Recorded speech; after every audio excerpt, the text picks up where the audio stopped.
We're on that page where it says September 1968 at the top in the right-hand corner.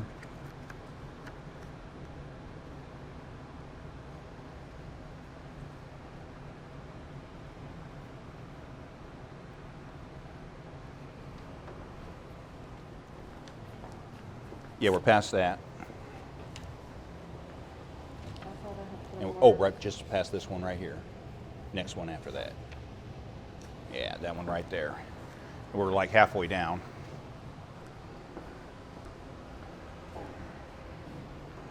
All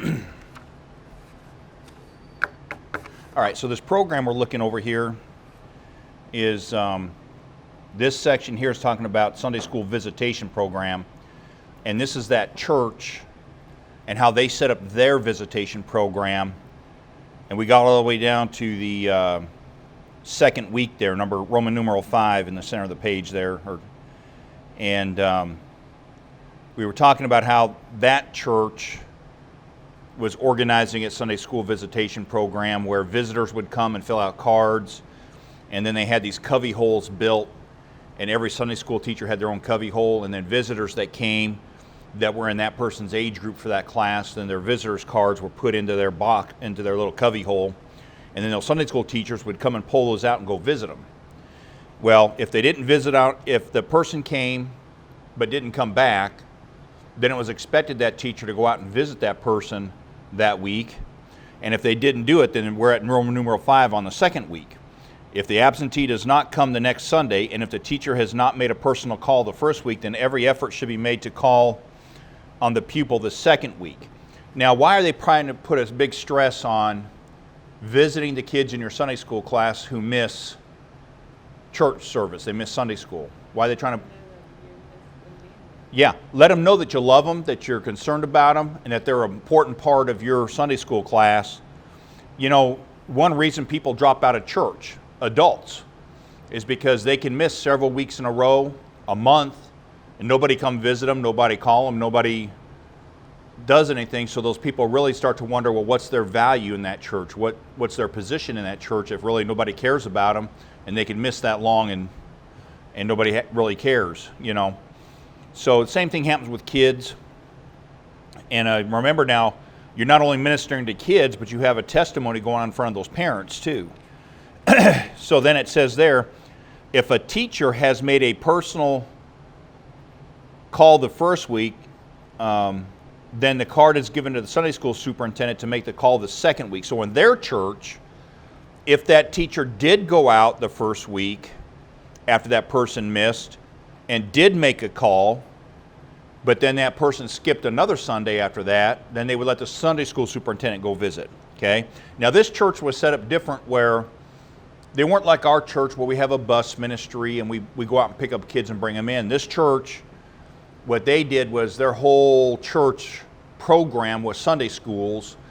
And I forget, they would only have like 10 or 15 kids or people in each Sunday school class. So they had a ton of Sunday school classes because once a class reached 10 or 15 people, then they would start a new Sunday school class for that same age group, you know.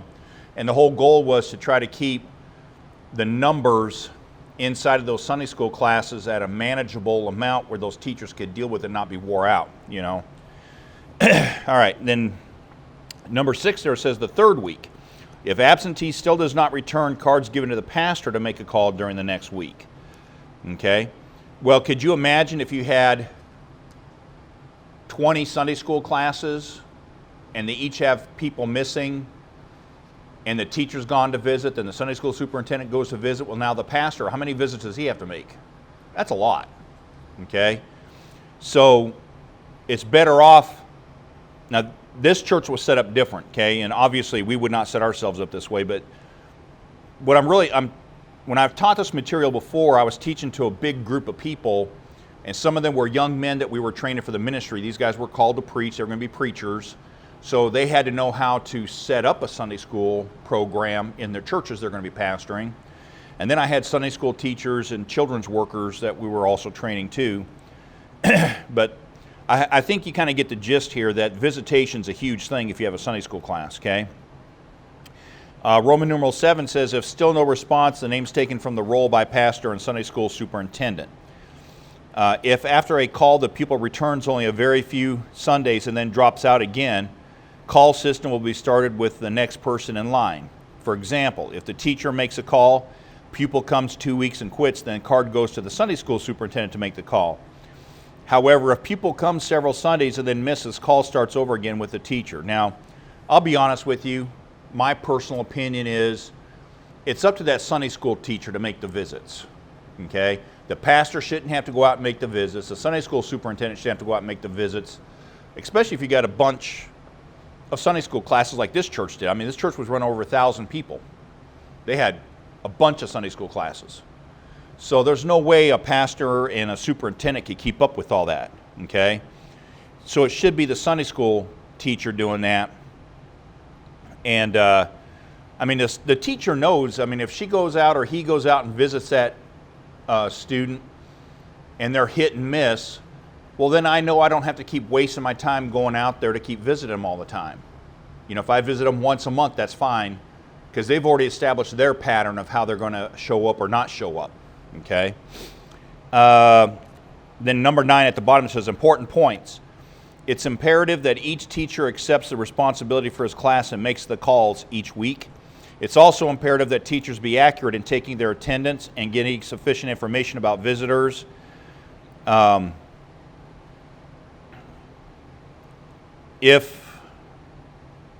I'm not sure what RR stands for, to try to get house description. If it's a rural route, if it's out in the country, I'm sorry. Sometimes you get out in the country and you're going to have mailboxes out there and there's no numbers on them, there's no nothing, and you have to start identifying which student lives in which house based upon what the property looks like, whether they got a mailbox on the road or whether it's up a trail or, you know. But really, again, the Sunday school teacher has to keep really good records, okay? If a teacher consistently does not meet his responsibility in making visitation calls, it will be assumed he is no longer interested in teaching a class and he will be replaced as soon as feasible.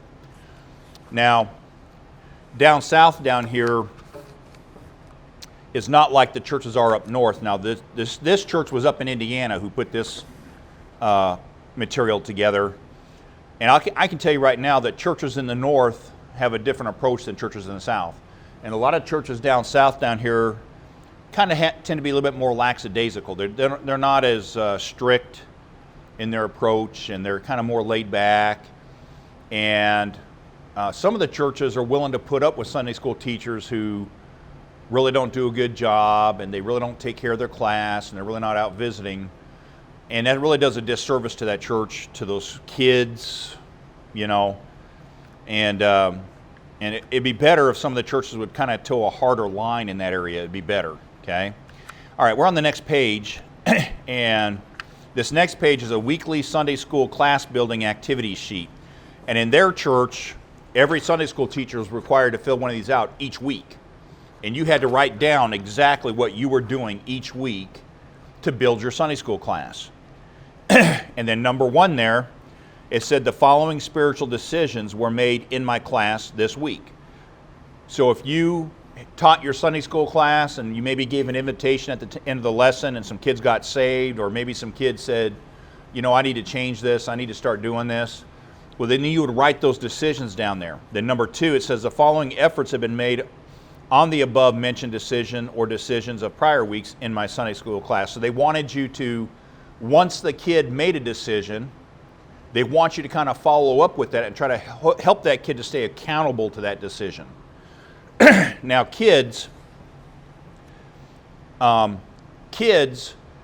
have a lot of good character instilled into them. They're in that process of getting it instilled into them. So if you want that child to grow up and become the right kind of adult, that when that adult makes decisions, that they get committed about those decisions and they follow up with it themselves, well, you got to train that into a child. So when they're young, if you're a Sunday school teacher, if a child makes a decision in your Sunday school class of a spiritual nature, dealing with something in the Christian life, then as a Sunday school teacher, I would ask that student periodically, how's that thing going?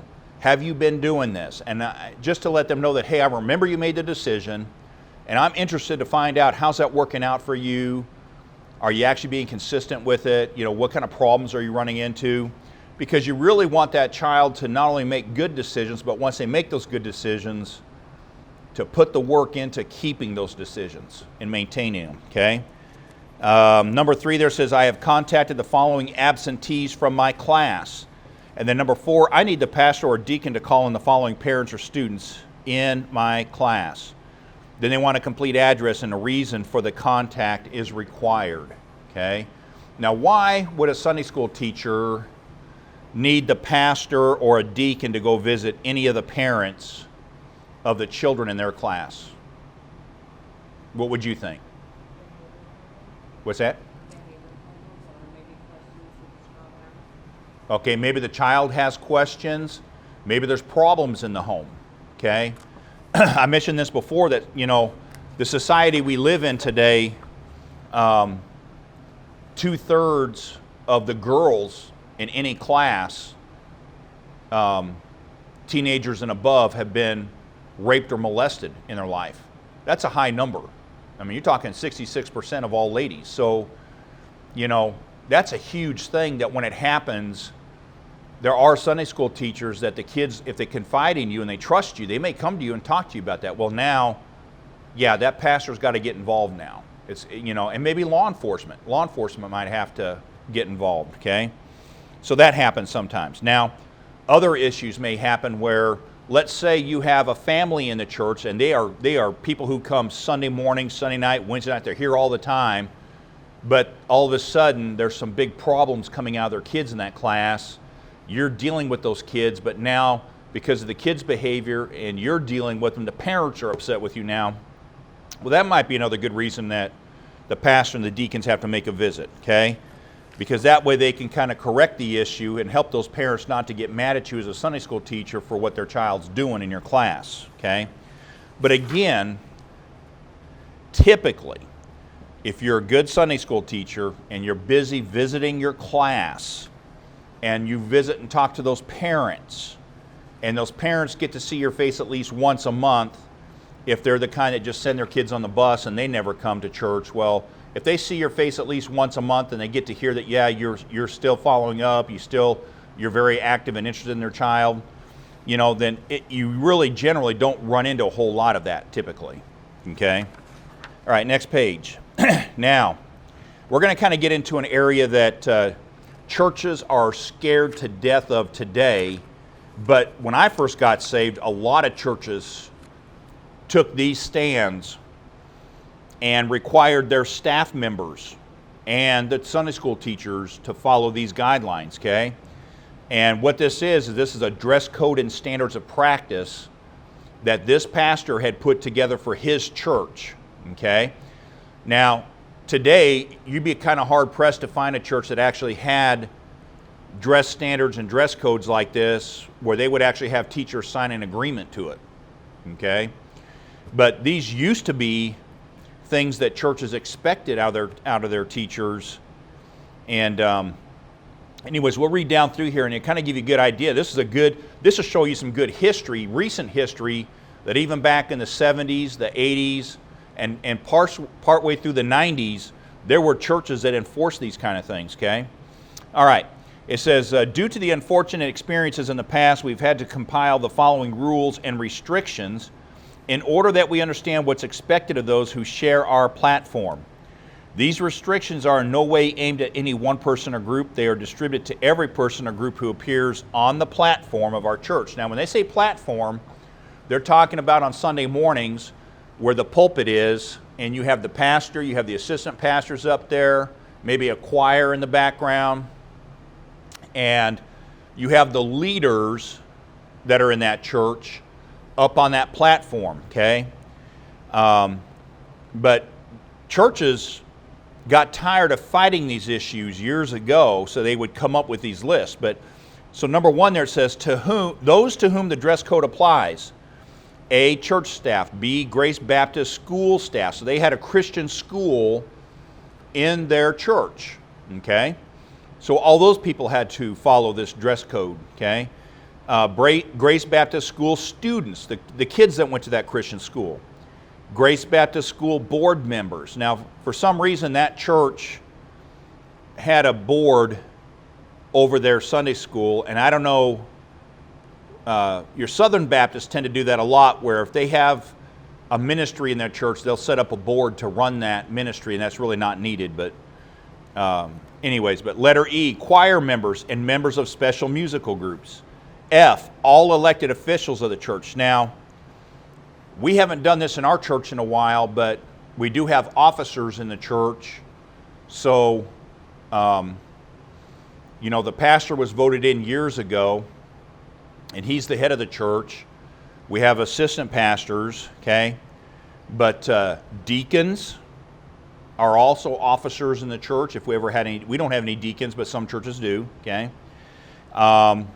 Sunday school teachers. Now, we used to vote our Sunday school teachers in, and there's still churches that do that, okay? Letter G says bus captains and workers. H, all Sunday school teachers and workers. I, all children's church workers. Now, Sunday school and children's church and junior church are two separate things. Sunday school is kids being divided up into age groups, and they're given a Bible study right on their age level. A children's church or junior church are bigger groups of kids with a larger age span, and children's church and junior church are actually church services, not a Sunday school, but a church service held for those age groups on their level based on what their attention span is, okay? So, but those services go on while the main church service is going on, okay? All ushers and anyone appearing on the platform of Grace Baptist Church or Grace Baptist Schools, okay? Now here's the dress code for the men. The standard for men's hair will be that the entire ear must be exposed. Excuse me. And the hair is to be 1 inch above the collar back here on the back of the neck. Sideburns must not extend lower than the bottom of the ear. If you wear bangs, they are to be at least 1 inch above the eyebrows. Okay? Well-groomed and managed hair that meets these specifications will be accepted. Now, why do you think they had to have this for men? Why would you think? Somebody was trying to put on long hair. That's not teaching the right way to do it. Right.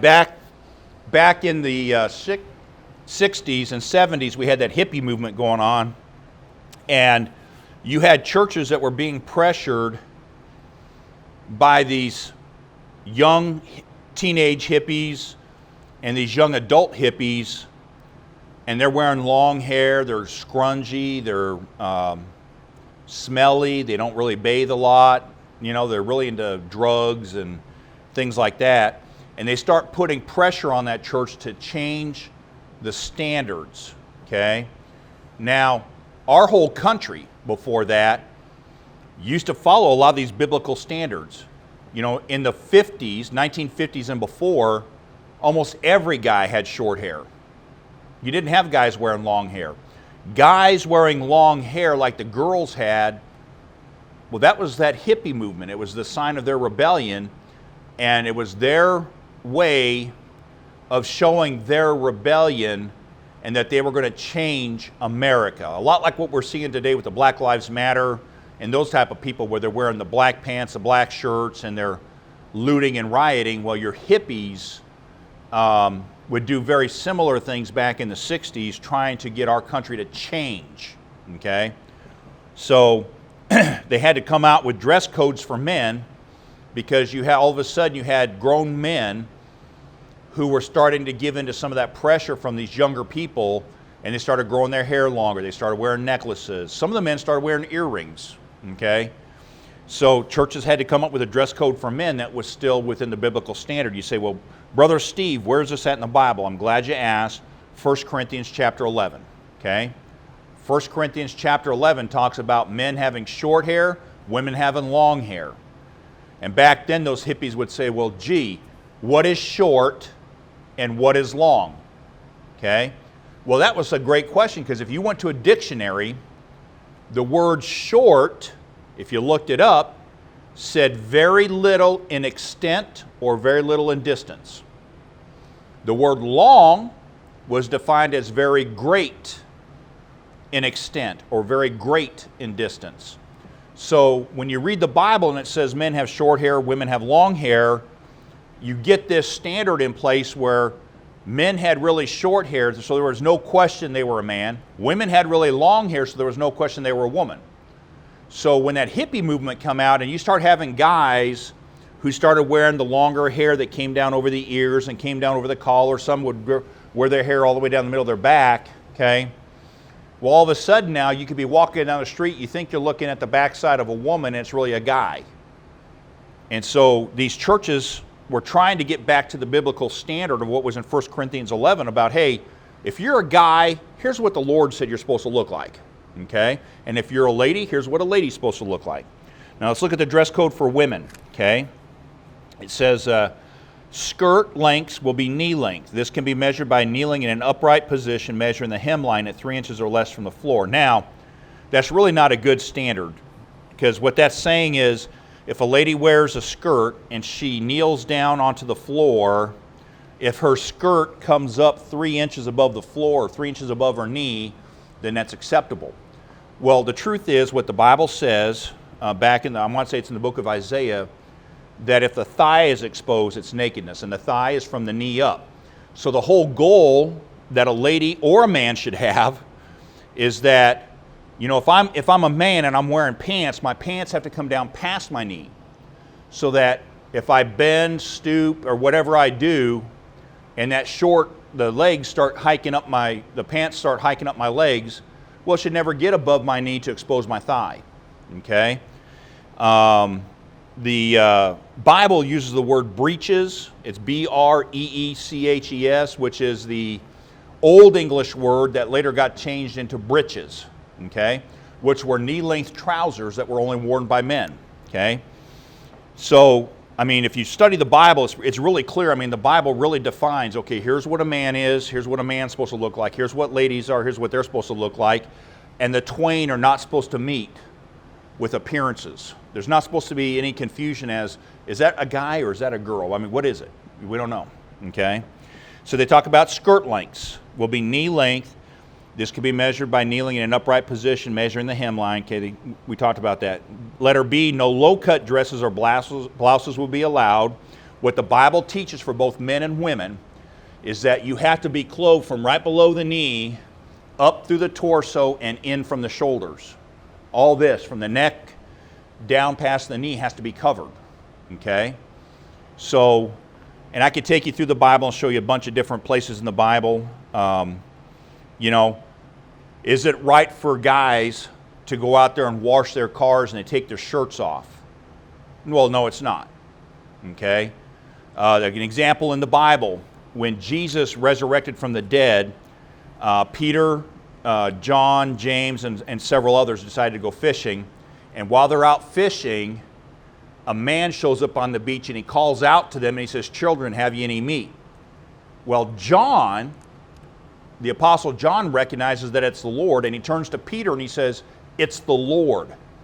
Now it says, Peter girt unto him his fisher's coat, for he was naked. Now that doesn't mean he was wearing no clothes. The fisher's coat is a shirt, okay? So what was happening was Peter was out there fishing. He had on pants. He didn't have a shirt on. And the Bible says he was naked, all right? So if it's not okay for ladies to be exposed up here, well, it's not okay for guys to be exposed either. I mean, it's the Bible, okay? So no low-cut dresses or blouses will be allowed. No see-through blouses or dresses will be allowed. And no tight-fitting sweaters will be allowed. And if you remember back in the 60s, the 70s, I mean, these were some serious issues back then that were going on. And it was a shame that the churches had to come out and say, look, if you're going to be a Sunday school teacher, if you're going to be on staff here, then you need to dress this way. Well, if you're the right kind of Christian and you're reading your Bible and you see what it says in the Bible, then you're not going to have a problem doing that. Because if you know it's the Lord telling you to do it, it's not men, it's the Lord, because it's in the Bible, then there should be, as a Christian, there should be that good attitude about it. But the truth is that with the number of ladies that have been raped and molested in our society and the abuse that's gone on, sometimes when you talk to ladies about dress standards, boy, the cackles and the burrs and the bitterness comes up. because of issues, and the whole thing gets clouded and convoluted only because of trauma they've suffered in their past, and they're missing the whole concept that, hey, this is the way God wants you to do it, okay? And if you do it this way, it will honor God and God will bless you for it. And they kind of miss that boat. Same thing for men. There are men who get molested. There are boys who grow up being molested, and then when they become young men, they're a mess. And same thing, trying to get them to dress right and act right, it's a huge task, you know. So anyways, just be aware that some churches do have dress codes. Now, we have a dress code here. Whenever people come forward and want to be Sunday school teachers, once a year, a preacher used to preach a sermon all the time about what was expected from teachers and Sunday school people. And usually he would preach that in every January. And at the end of January is when we would vote our new teachers in and stuff like that, okay? Well, we haven't had a big, huge thing about it because the Sunday school teachers have been pretty much the same for many years now. And we're all already obeying the dress code, so there hasn't been this huge issue about it. But years ago, when I came back from Canada, it was a huge issue because we had a bunch of people in our church, and we had some ladies that wanted to be Sunday school teachers and wanted to do some things. And when they came to preacher and said, look, we want to be Sunday school teachers, preacher said, okay, well, here's the expectations. Here's how you have to dress, and here's how you have to act if you're going to become a Sunday school teacher. Well, them ladies got upset because they had been in Southern Baptist churches, and those churches were very liberal. And those churches never required them to do anything, so those teachers could show up dressed how they wanted, act how they wanted. They could go to a bar on Saturday night, go get drunk, have adultery with somebody, and then show up and be a teacher Sunday morning. Well, if you're the right kind of church, you don't allow that. So some of these ladies got real upset when preacher pulled them aside and said, here's what's expected. Well, then those ladies decided not to become Sunday school teachers. Well, then summertime rolled around, and they wanted to have a vacation Bible school.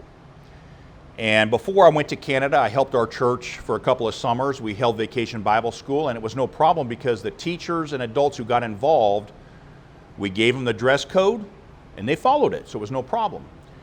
Well, after I went to Canada, preacher's here by himself, and we had a bunch of new people join the church because of Katrina and a lot of people being displaced from New Orleans. Well, all of a sudden we had this big influx of people here.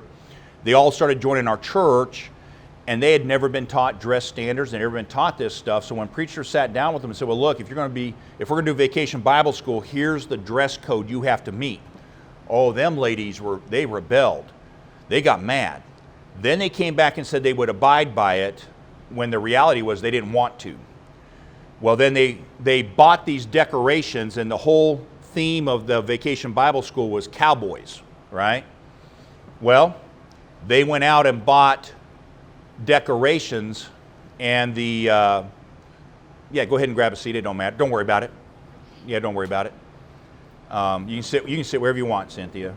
So what these ladies did was they went out and purposely found these decorations that were totally against the dress code that preacher had instilled, right? And it showed these cowgirls that were wearing halter tops and short shorts, right? And they hung them up on the walls right here in the fellowship hall, because this is where we held vacation Bible school, right? So Miss Roberta went out and got some construction paper, and she made dresses out of construction paper, and she taped them onto those characters to cover them up, right? Them women showed up that night, and they were fuming mad, furious about it, right? Well, I come back from Canada in October of 2009, and preacher had met me partway up as we were coming. He met me in Tennessee, I think, or Mississippi it was. And he said, Brother Steve, I'm just letting you know I've got a group of people in the church that are kind of upset with me right now. And he said, I'm going to be gone for a couple of weeks. Can you hold services for me and all that? I said, sure, not a problem, preacher, you know. And the folks were really nice to me. And they knew me and preacher believed and agreed in a lot of areas. There's very little difference, or very few areas that preacher and I don't agree on, okay? But they knew I was that way, but they were mad at him, right? So long story short, not even 6 months later, a whole group of these people, we were having a men's meeting, and all those men said, well, we're resigning our positions, we're leaving the church. And they're women. It was the wives that were all upset, and it all went back to this vacation Bible school and dress standards. Okay? So God removed that whole crowd out of here, and we got a whole better crowd here now. We got a whole bunch of better people here now. Okay? But in our church, we do have a dress code, so anybody that's a Sunday school teacher is supposed to meet that. Okay? And we're on the next page here at number 4 at the top. It says general appearance. It says, in order for us to represent Christ, our general appearance should be above reproach at all times. Now, why does the Bible teach guys wear pants, girls wear dresses and skirts? Why does the Bible teach that? Well, if you go back to, I want to say it's Deuteronomy 22, verse 5, I think, but it says basically this, that a man shall not wear that which pertaineth to a woman shall not wear that which pertaineth to a man. Okay? In other words, God told the nation of Israel, look, the men are going to look like men, the women are going to look like women, and they're not supposed to meet in the middle anywhere. There's not supposed to be this confusion, okay? So in the Jewish society, the men were told to wear breeches, which were those knee-length trousers we talked about, okay? So if the men wore knee-length trousers, did the women wear them? They could not because of Deuteronomy 22:5. Make sense? Okay. Now, does that mean that if it got cold out, they couldn't wear something underneath? No, it didn't mean that. But what it meant was they could not wear pants. Okay. So this is why years ago, churches, Baptist churches, we weren't afraid to preach and teach this stuff because it's in the Bible. Okay. And you ever seen the term in the Bible where it says, gird up your loins? Okay. That's something only the men could do. Because the men wore breeches or knee-length trousers. They wore an overcoat that was called a mantle. It was a mantle if it was an overcoat with a hood, right? If it didn't have a hood, it was called a outer cloak or outer garment is what it was called. A shirt was called a coat, okay? And gird up your loins meant if they were wearing a long robe like those men would wear when it was kind of cool out, in order to go fight, run, or do anything, any kind of activity, they would take that robe, pull it up. They wore what was called a girdle. It was a leather belt or a silk sash that went around the center. They would take the bottoms and tuck it up in to that belt or sash. That way, their legs were exposed so they could run. They could ride horses. They could do whatever they needed to. Okay, and they had trousers on, breeches, okay? So there's a wealth of Bible teaching on it, and unfortunately a lot of people don't get taught this, but it is a Bible standard, okay? So this church who put this material together, they wrote all this down and they'd have their teachers sign an agreement to this. Because back then, you had all these liberals trying to make the churches change and get away from that. Now, we're in the mess we're in America today because back then churches did change. And they stopped enforcing these standards. That's why you got guys that wear earrings now and they wear jewelry that is really effeminate. And you got guys that act like women, women that act like guys, and we're seeing a rise in the number of homosexuals and gender changes and people not knowing what they are, and it's a mess. But if they'd gone back to this standard and kept this standard, would there be any confusion? No, there isn't. Okay? All right. But we're going to look at number 4, their general appearances. In order for us to represent Christ, our general appearance should be above reproach at all times. Clothing should be clean and pressed. Proper cleanliness includes clean hands, fingernails, and face. Shoes should be shined or cleaned in order to always be presentable. Proper body hygiene should be carefully managed. Remember them hippies back then, they would stink. They would do drugs and they would only take a bath maybe once a week, once every couple weeks. They were pretty nasty people, okay? Breath mints should be used when dealing with people at close distance. Type of music. No gospel rock or any music with exaggerated syncopation will be allowed. Now, what is syncopation? Rhythm, okay? Regular music, 4/4 time, okay? your beats, you have what are called down beats and you have what are called up beats, okay? And if I remember right, I believe your up beats are on the second and fourth beat, and I might be a little bit fuzzy on this, but syncopated beat means it's the opposite, where your upbeat would be on the first and third and rather than the second and fourth. So music like marching band music, you know, the old marching band stuff, that was all 4/4 time, not a syncopated beat. The old country songs, the old country music before it became country western. Country western is where they took the blues and the rock sound and fused it together with country music, okay? But the old country music, the old ballads, the old folk music, right? That was without syncopation. You know, Home on the Range, where the deer and the antelope play, right? Folk songs like that, okay? Y'all remember Johnny Horton? I don't know if y'all know who that is.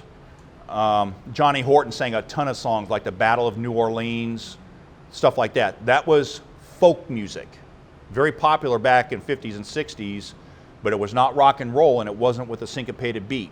And just because a music has a fast beat to it doesn't mean that it's syncopated. Syncopated means where the downbeats and the upbeats are stressed at. Well, rock music changes that all up and gives it what's called a syncopated beat, okay? Now, why they say no gospel rock? Well, back in the 60s, okay, you had a man named Chuck Smith who was part of the hippie movement out in California. Chuck Smith was a surfer. He was a surfer guy. And of course, a lot of drugs in that surfer movement, right?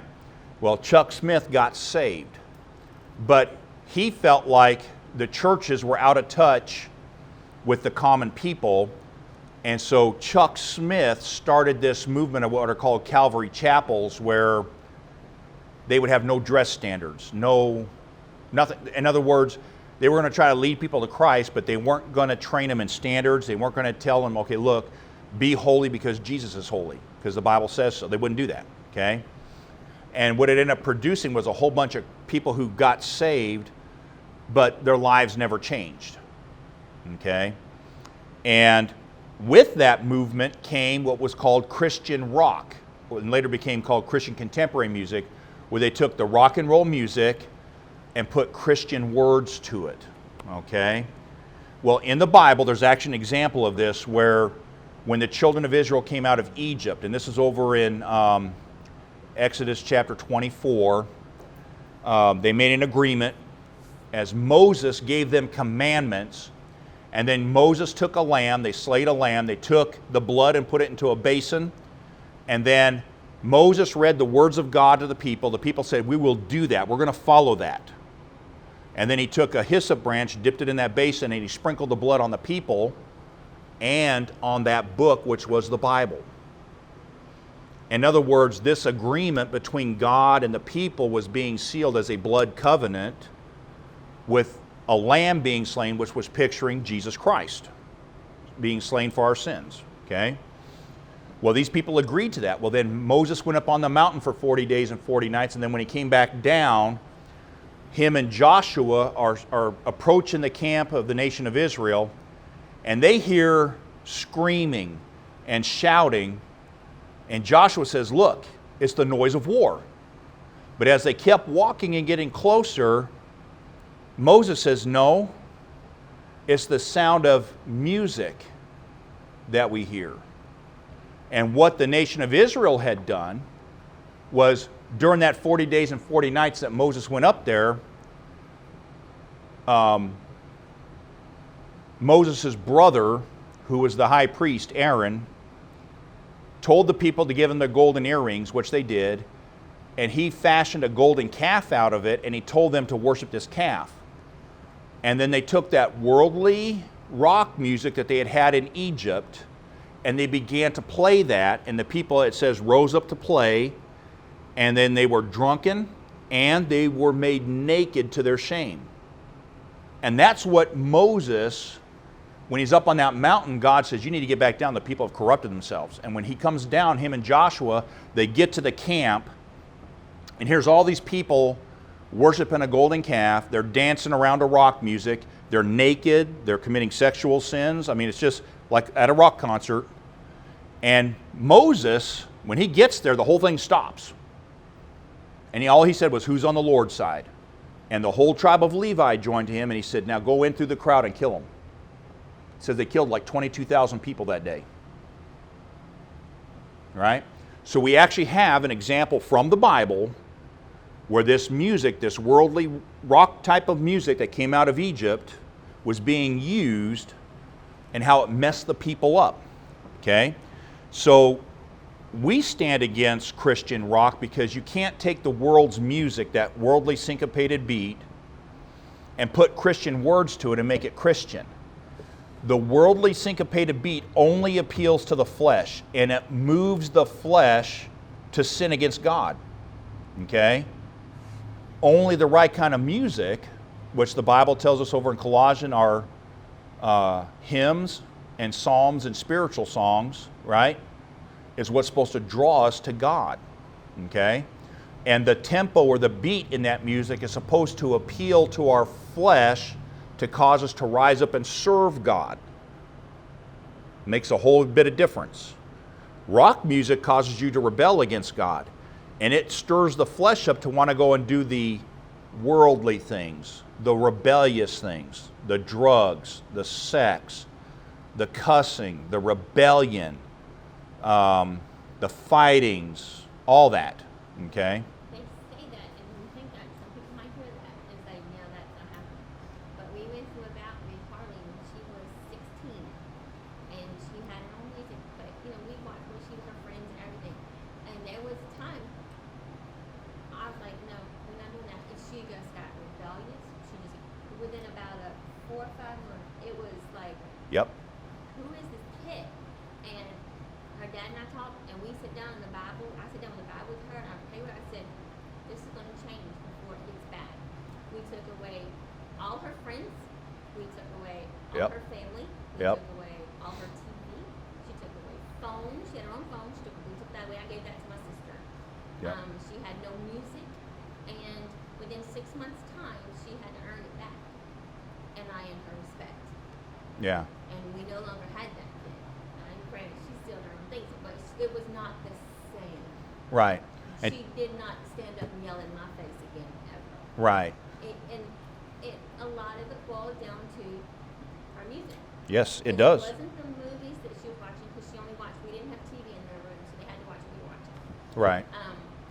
It was family. She didn't go to friends' houses because they went to a Christian school in Denham, and we homeschooled. And we Right. had no kids at church, other than less kids, and they didn't go to their homes. So they didn't have it. So it narrowed down to Yep. music. Yep. And when I got to listen to her iPod and the music she was listening to, Yep. and I'm like, yeah, no. Yep. No, and I never thought it would impact that much of an attitude, Yep. but it does. I was the church in California I was a part of. We had a Christian school there, and I had kids that were rebellious in my class because I was not only the principal of the school, I was also the high school teacher. So I had 24 kids that were in my high school class, and now they treated me with respect because they knew I wasn't going to tolerate disrespect. But there were always those ones that pushed the envelope all the time, right? Well, after I'd been there for a year or two doing that, all of a sudden I had parents begin coming to me saying, hey, Brother Steve, we noticed that our kids behave way better for you than they do for us, but at home, here's what we're experiencing. Like you just said, yelling at them, their children yelling and back-talking them, sassing them. There was rebellion going on. They just couldn't understand why this child always had a bad attitude. And the first thing I said to them was, they're listening to rock music, I guarantee it. And it was. And they were. And the parents would do like you did, where they finally had to go through that kid's stuff and go through all their stuff, and all of a sudden they say, oh, you're right, Brother Steve, we found it on the cell phone, or we found it on well, of course, back then it wasn't cell phones, but iPods had just come out. There were kids who would sneak radios to school, and they would have little earpieces they'd put in, that type of thing. But, so the music is a huge thing. So we don't tolerate Christian rock, contemporary music. We're not into that. We stick with the hymns. We stick with spiritual songs. Okay. Letter B. It says evangelistic gospel music with a rhythm that will honor and glorify God is acceptable. No secular music will be allowed. Now we have to be careful. If I say country music was okay, I was very clear to say the old country. But even then, you had to be careful because the old country songs where it talked about wives cheating on their husbands and the drunkards and all that. Well, that's not the kind of music you need to listen to, obviously. But there was old country music that actually had good themes to it and good messages to it that were not bad, okay? But you're not going to hear that now. So, but no secular music is allowed. It says, if in doubt about what type of music would be acceptable, you should ask rather than embarrass the pastor and staff of this church. Well-balanced speakers which improve the quality of the music are allowed. Background music that meets the above qualifications will be allowed and adds to the presentation. Books and records. Books and records now, this shows you how old this is, records. I mean, right? This is old stuff. This is back in 1968 this stuff was put together, but you understand the principle. Books and records may be sold Monday through Saturday in Grace Baptist Church. There will be no sales of books or records on Sunday. And that was their church's personal choice, okay? I belonged to a church when I was in Okinawa, Japan years ago in the military, and, you know, every time the church was open, we had a bookstore that was open because that's the only time those people could get to church. So when they did come to church, we'd have that bookstore open so that they could get good literature to help them do their Bible studies and help them understand more about the Bible, okay? Books and records may be displayed in the foyer of the church. The quality and standards of music listed above must be met on the records and tapes. We would not want anything to be sold that we would not allow on the platform of the church. Undue commercialism from the pulpits not appreciated will not be tolerated, okay? Now, commercialism was where they might have like an evangelist show up, and let's say that evangelist had a whole bunch of books and tapes that he was selling. This church was taking the stand of, all we're going to do is say, hey, this man has books and tapes back there, go ahead and feel free to go look at them. But then we're going to sit there and spend a lot of time from the pulpit trying to advertise and sell the individual products the guy was trying to sell. That's all they're trying to say there, okay? It says, these restrictions by no means restrict the music and literature getting into the hands of God's people. They do facilitate our responsibilities as a staff to see that our people receive only those things which will benefit them in their Christian life. And look at the bottom. They had to sign and date this thing, didn't they? Okay? So don't be surprised if in the future we have something like this in our church, but don't be surprised if you leave here and go to some other church and they might have something like this. Okay? So don't be surprised. Okay. Next page, and we're almost done here. Now we're going to start on the teacher. Okay? And this is designed, this material right now is designed to help those of you that want to be teachers. Okay? The law of the teacher must know that which he would teach. Number 1, study the lesson. Spend much time in prayer for each lesson. Letter B, read the scripture portion before reading the quarterly. Now, some churches use quarterlies. I think Miss Roberta still uses quarterlies. Are they having you use them too, or no? Okay, that's fine. Yeah, I don't either. But the truth is, quarterlies are really good for young kids, like what Miss Roberta has, especially if you use the stories and the flannel graph and all that, because when you got kids that are like 4, 5, 6 years old, they don't know a lot. So the stories and stuff you share from the quarterlies actually help build a little bit of biblical knowledge into them, which makes it easier to reach them by the time they get to your class and then they become teenagers. Well, now they've got information and understanding about some things that at 4, 5, and 6 they don't have, you know. So I'm not against quarterlies, but to me, quarterlies sometimes don't teach enough of what's important, you know. All right. Use additional helps. Begin studying far in advance of teaching the lesson, preferably on Sunday or Monday. Okay. Now, what I used to train my people to do was, if I had a Sunday school teacher that was in that position of saying, oh, no, Brother Steve, I've never taught before and I really want to learn, you know, if I couldn't put him in a classroom as a helper, but all of a sudden we had a classroom that needed a teacher and they really wanted to teach, I would try to direct them towards quarterlies just to help them get started. But the whole goal is, if I'm a Sunday school teacher and I'm trying to pastor my class, I'm trying to reach my class, I'm trying to minister to them, then the whole goal should be that I should be able to read the Bible, God should be able to speak to my heart out of the Bible I'm reading and show me things I could teach those kids from the Bible, okay? Quarterlies don't require you to study. Quarterlies only require you to review their material and then present their material, okay? Now, what is In the long run, what's the downside to that? There's no study to it. There's no study to it. In other words, I don't have to read the Bible. Right, I don't have to read the Bible, acquire knowledge, and then figure a way to regurgitate it and get it back out to kids so they can understand it. Now, there's a whole lot of growing that goes on my part if I read my Bible, I pray, I study, and then I present information to people. I grow spiritually. I mature. Well, if I have a teacher that all they do are Sunday school quarterlies, and that's all they do for years, they never grow, they never mature, and they never get to the point where they can read their Bible and know how to explain it to other people. Well, the whole goal as a Christian, I'm supposed to know the Bible, even if I'm not a preacher. I'm just Joe average Christian. Well, I'm supposed to know that Bible well enough I can tell other people about Christ and explain to them topics from the Bible. And it doesn't matter if I'm man or woman, does it? Because that's every Christian's responsibility. Okay? So study the lesson. Now, we're going to stop right there. So when we come back, we'll be on Roman numeral 2. And we're starting now to get into that material about how to become the right kind of teacher, how to reach the kids, how to teach the kids. And we're going to get into some really good material over the next couple weeks here, okay? So try to make sure you can be here for the weeks that are coming up, because now we're really starting to get into where the rubber meets the road stuff that'll help you.